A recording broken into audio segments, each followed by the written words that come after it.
Convosco uma vez mais, aqui no canal Luz do Caminho, e que a graça e a paz de Deus sejam com todos vós neste domingo abençoado.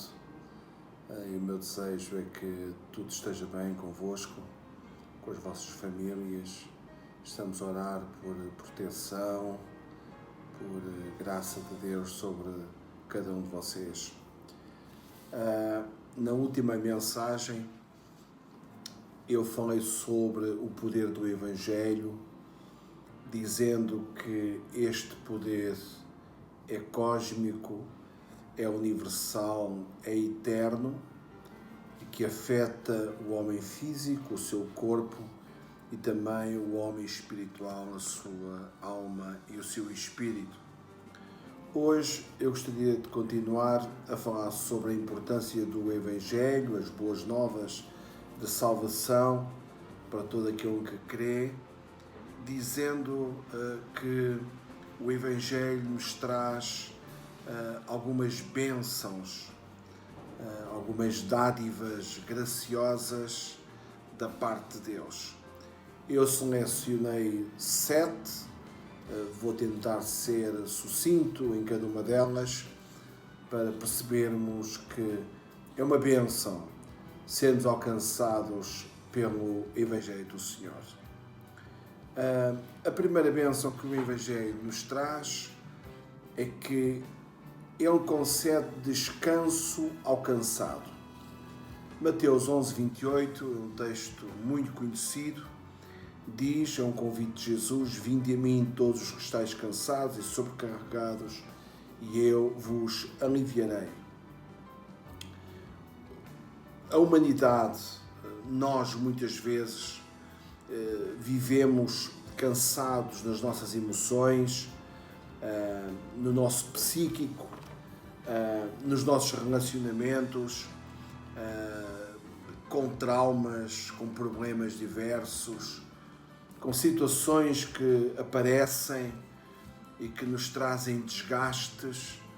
Jesus quer oferecer através do Evangelho, reafirmo que o Evangelho são as boas notícias de Deus, é a intervenção de Deus no homem, de todo aquele que crê. Vimos isto na última mensagem.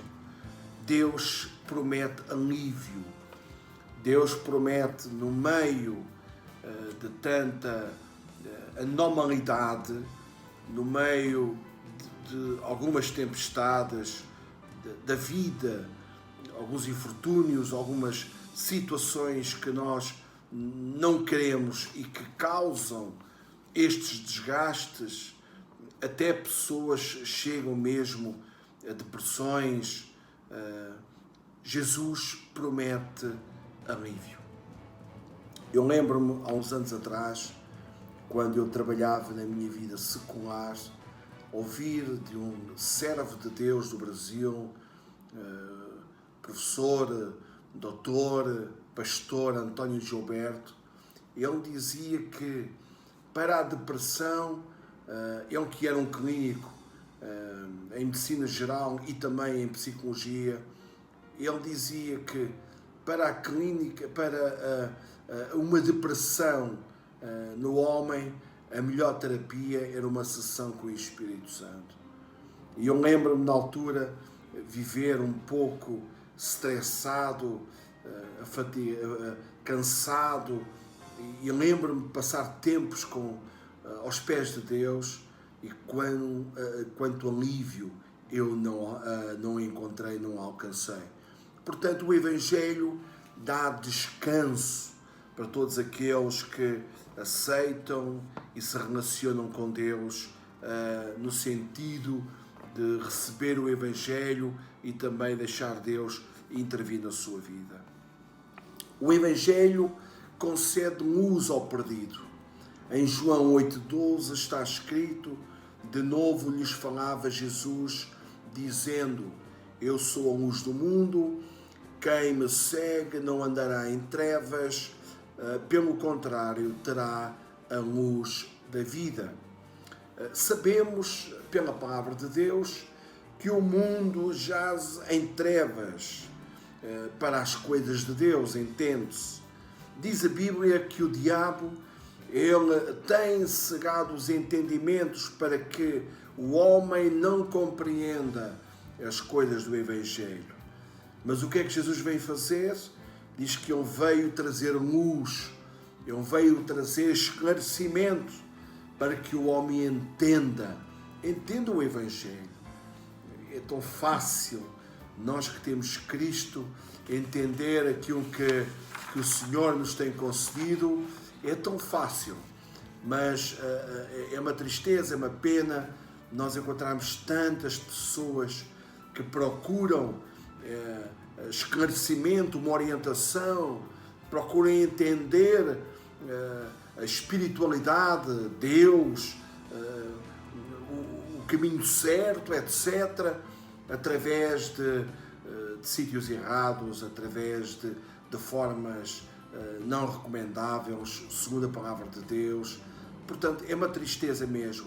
Jesus veio para esclarecer, Jesus veio para trazer luz ao nosso entendimento, para entendermos que é crendo, é recebendo, é seguindo, é simplesmente aceitá-lo e tudo se torna claro na nossa vida. O Evangelho produz também, ou traz também perdão para aquele que se sente culpado. Romanos 8, 1 e 2 está assim escrito: agora, pois, já nenhuma condenação há para os que estão em Cristo Jesus. Porque a lei do Espírito da vida em Cristo Jesus te livrou da lei do pecado e da morte. A Bíblia diz que o salário, o ganho do fruto do pecado, do pecador, é a morte. Morte física e morte espiritual. E aqui a morte espiritual tem a ver com separação de Deus, uma separação eterna de Deus. A fonte de todo o bem, o homem fica separado disto. E a ausência do bem, temos o mal, temos a condenação. Portanto, o salário do pecado é a morte. Com o Evangelho, com aquilo que Deus oferece, o homem será liberto da lei da condenação e da morte e alcançará a vida eterna. Já nesta vida, na nossa vida física, podemos experimentar uma vida radiante. Já vimos que Ele alivia, já vimos que Ele também esclarece e agora Ele perdoa.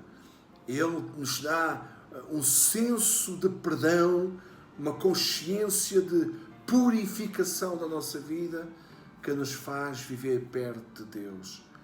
E como eu dizia, já nesta vida podemos experimentar o antegozo daquilo que nos espera, experimentar previamente aquilo que está reservado para nós. E é algo tremendo, algo maravilhoso, aquilo que Deus tem para nós. Então, se te sentes culpado pelos teus pecados, o Evangelho quer purificar a tua vida. O Evangelho traz perdão, traz-te uma consciência limpa, traz-te um senso de ter a tua vida reconciliada com Deus. E isto faz toda a diferença na vida do homem. Este Evangelho concede força para aqueles que se sentem fracos. Isaías 40, 29 a 31, disse assim o profeta: faz forte ao cansado e multiplica as forças ao que não tem nenhum vigor. Os jovens se cansam e se fatigam e os moços de exaustos caem. Mas os que esperam no Senhor renovam as suas forças. Evangelho. Sobem com asas como águias. Correm e não se cansam. Caminham e não se fatigam. Vejam o que diz a palavra de Deus. Num contexto austero, num contexto preocupante, sofrido, de tristeza, de pesar, o Evangelho concede vigor e forças aos que creem. Isto é uma bênção tremenda, isto é a graça de Deus de uma forma operante, de uma forma tremenda. A vida nos puxa para baixo, a vida terrena, entende-se. Este mundo, com tudo aquilo que existe à nossa volta, com as preocupações desta pandemia, das consequências na economia, nas finanças, nas empresas, nas relações, na igreja, tudo está limitado. E tudo isto concorre, ou tudo isto ajuda na nossa fraqueza, perdemos forças. Mas eu quero vos dizer que o Evangelho puxa o homem para cima. O Evangelho dá-te vigor, o Evangelho dá-te esperança, o Evangelho dá-te força, o Evangelho dá-te alegria, o Evangelho eleva-te, eleva a tua alma e o teu espírito, a tua autoestima. O Evangelho é algo tremendo. Está, como eu costumo dizer, a um passo de uma aceitação. Está a estender as mãos em sinal de querer receber e aceitá-lo, porque o Evangelho é isto mesmo. É um poder, como falávamos na última mensagem, mas agora é uma bênção tremenda em tantas áreas. O Evangelho enriquece os pobres. Romanos 9:23, a fim de que também desse a conhecer as riquezas da sua glória, em vasos de misericórdia, que para a glória preparou de antemão. As bênçãos provenientes de Deus são ricas. A Bíblia diz que são elas que enriquecem verdadeiramente o ser humano. Não pensas, eu já falei nisto atrás também, não penses que é pela riqueza humana de bens, de posses, de recursos que está aí a tua satisfação, de maneira nenhuma. Todos nós conhecemos gente com fortunas, gente que com posses, com poder económico, e vivem preocupados, vivem atormentados, vivem pesarosos, vivem estressados. A própria gestão, administração dos bens traz a muitas dessas pessoas sentimentos de desgaste, sentimentos preocupantes. Mas quando Deus te oferece as suas ricas bênçãos, mesmo sendo pobres, financeiramente falando, tu vais te sentir rico. A bênção de Deus é que enriquece. Porquê? Porque estas bênçãos são perfeitas, são justas, são poderosas e eficazes para o homem, para que o homem se sinta fortalecido e se sinta rico. É verdade, muita casa onde há recursos, há enfado, há tristeza, há pesar. Muitas famílias onde com Deus os recursos são mais escassos, estas famílias têm da parte do Senhor uma riqueza espiritual que dá uma tranquilidade e dá uma segurança impressionante. Então a bênção de Deus, não te esqueças, a bênção de Deus é que enriquece. Este Evangelho dá saúde ao doente. Isaías 53:4 diz: certamente Ele tomou sobre si as nossas enfermidades e as nossas dores levou sobre si. E nós o reputávamos por aflito, ferido de Deus e oprimido. Diz noutro texto em Êxodo 15:26, e disse: se ouvires atento a voz do Senhor teu Deus, e fizeres o que é reto diante dos seus olhos, e deres ouvidos aos seus mandamentos, e guardares todos os seus estatutos, nenhuma enfermidade virá sobre ti dos que enviei sobre os egípcios, pois eu sou o Senhor que te sara. Sublinha esta expressão, eu sou o Senhor que te sara. E no primeiro texto em Isaías, sublinhar também, certamente Ele tomou sobre si as nossas enfermidades. O Evangelho também traz saúde para o doente. Jesus operou milagres, deu autoridade aos discípulos para o fazerem também. E na grande comissão que Ele deu à Igreja, a todos nós, também deu essa autoridade de impormos as nossas mãos e curarmos os enfermos e libertarmos os oprimidos do diabo. O Evangelho traz saúde, o Evangelho cura, o Evangelho transforma. É um ato de fé da tua parte, é uma oração poderosa feita a teu favor. Deus pode curar a tua enfermidade. Tenho assistido no meu ministério, tenho ouvido tantos milagres que Deus tem operado ao longo da história da Igreja, porque Deus cura. Deus transforma o homem no seu âmbito completo, na sua alma, no seu espírito, mas também no seu corpo.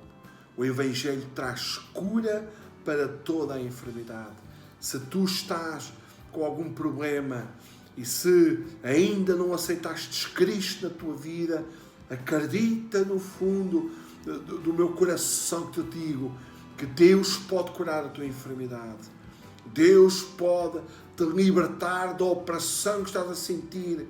Pessoas que são oprimidas por Satanás, pessoas que são oprimidas nas suas emoções, seja onde for, Jesus quer te libertar. Acredita no poder de Deus. E por fim, disse que 7 características, iremos no final, na nossa conclusão, recapitular cada uma delas para que possam ficar bem gravadas na vossa mente e bem enraizadas no vosso coração. Em 7º lugar, Ele dá vitória àquele que se sente derrotado. 1 Coríntios 15, 57. Graças a Deus que nos dá a vitória por intermédio de nosso Senhor Jesus Cristo. Quantas falhas, quantas quedas, quantas derrotas nós não cometemos na nossa vida. Quantas cenas nós fazemos e que nos entristece e que não queríamos que acontecesse no percurso da nossa existência. Mas é aqui, meus queridos amigos, que o Evangelho atua. É na nossa fraqueza, é na nossa pequenez, é nas nossas limitações que o Evangelho vem e renova, e nos levanta, e nos faz sentir vitoriosos. Ele dá vitória àquele que está caído. O Senhor Jesus disse em determinado lugar que não veio para os sãos, ou melhor, que não eram os sãos que precisavam de médico, mas sim os doentes. Ele veio para todos. E nós encontramos, ao longo do seu ministério terreno, 3 anos e meio, gente com vidas repreensíveis. Estou a recordar-me de uma mulher que foi apanhada na imoralidade, adulterando, e os fariseus, os religiosos, para tentarem Jesus, vieram dizendo que aquela mulher seria digna de morte. Esqueceram-se de trazer o homem também, porque segundo a lei, tanto um como o outro deveriam ser mortos, mas Jesus logo ali mostrou o seu amor, a sua graça, a sua compaixão, a sua grande misericórdia, dizendo, confrontando-os, o primeiro que estivesse em pecado, porque tantos pecados existem e nós muitas vezes tendemos a olhar só para aquele ou para o outro, mas Jesus disse: quem estiver sem pecado atire a primeira pedra. E que, claro que ninguém teve ousadia de o fazer, mas Jesus diz uma coisa impressionante a esta mulher: mulher, onde é que estão os teus acusadores? Ninguém te condenou, eu também não te condeno. Vai, mas contudo, trata, não peques mais. Jesus não veio para condenar, Ele veio para dar vitória àquele que se sente derrotado. Então veja, meu caro amigo, minha prezada senhora, meu irmão, minha irmã, veja a importância. Por um lado, falávamos na última mensagem sobre o poder, a força do Evangelho. Agora estamos a falar o quê? Estamos a falar das bênçãos do Evangelho, das dádivas, nas muitas formas de Deus atuar através destas dádivas maravilhosas. Ela traz descanso para o cansado. O Evangelho traz luz para o perdido. O Evangelho traz perdão para o culpado. Traz força para o fraco, riqueza para o pobre, saúde para o doente e vitória para o derrotado. Que alternativa existe ao nosso Senhor Jesus Cristo? Que mensagem melhor nós poderemos ouvir nesse mundo fora, nos areópagos da vida? Que mensagem existe que se compare à mensagem do Evangelho? Crê no Senhor, aceita-o, recebe-o, se feliz com Ele e vais ver que depois já não é por aquilo que eu te estou a dizer, porque tu experimentarás como eu experimentarei, como eu experimentei, e muitos têm experimentado nesse mundo fora aquilo que Cristo faz na tua vida. Que Deus te abençoe. Divulguem uma vez mais este canal. O meu objetivo, de uma forma simples, já me deram essa indicação. Pastor, você prega de forma simples. Jesus também o fazia. É uma forma que os cultos e os endotos, eles percebem a mensagem, e esse é o objetivo. Que todos percebam a simplicidade do Evangelho. Então divulguem, subscrevam, acionem lá o sininho para receberem todas as mensagens, as notificações das novas mensagens e ajudem-nos a crescer. E Deus vos abençoe. Tenham um domingo e uma semana abençoada. E na próxima quinta-feira, se o Senhor não vier antes, estaremos juntos para voltar a partilhar a palavra de Deus. Que Deus vos abençoe muito e recebam um grande abraço virtual, mas sentido da minha parte. Deus esteja convosco e vos proteja. Obrigado pela vossa atenção.